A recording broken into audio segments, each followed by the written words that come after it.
Mesdames et messieurs, bonjour. Ce vendredi 19 juillet 2019, Matin Libre met en manchette Joël Ayivo. Pourquoi il fait rêver les jeunes? Jeune et très proche de la jeunesse. Le professeur Joël Ayivo ne marchande pas ses soutiens aux initiatives de jeunes.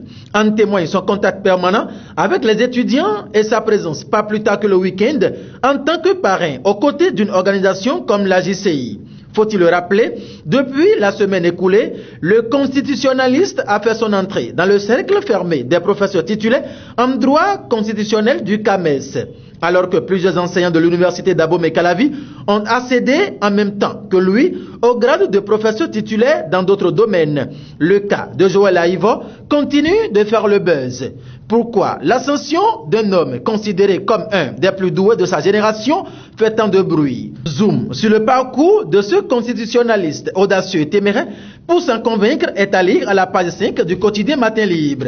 Illégalité et injustice de la police depuis 2016. Roundéon réclame 1 milliard par an, soit 500 000 de francs CFA par jour de résistance.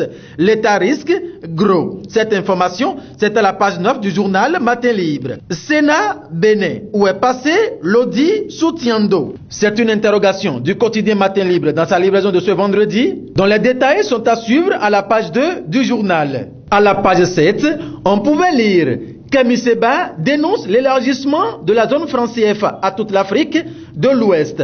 L'adoption en 2020 de la monnaie unique de la communauté économique des États de l'Afrique de l'Ouest continue de susciter les réactions chez Kémy Séba, président de l'ONG Urgence panafricaniste. À travers une conférence de presse qu'il a organisée hier 18 juillet 2019 au centre Panafa Cotonou, il a expliqué le jeu flou de certains chefs d'État par le truchement de cette monnaie et projette pour bientôt des actions musclées de résistance et de dénonciation dans plusieurs pays. Pour finir, interdiction des sachets plastiques non biodégradables. Une réforme finalement mornée, s'interroge le journal Matin Libre. C'était donc une comédie. En tout cas, le charme n'a pas assez duré. Ceux qui ont en effet cru à l'annonce et à la mise en vigueur de cette loi l'ont compris. On leur aura visiblement vendu du vent, a écrit Matin Libre. Merci de nous avoir suivis. À lundi prochain.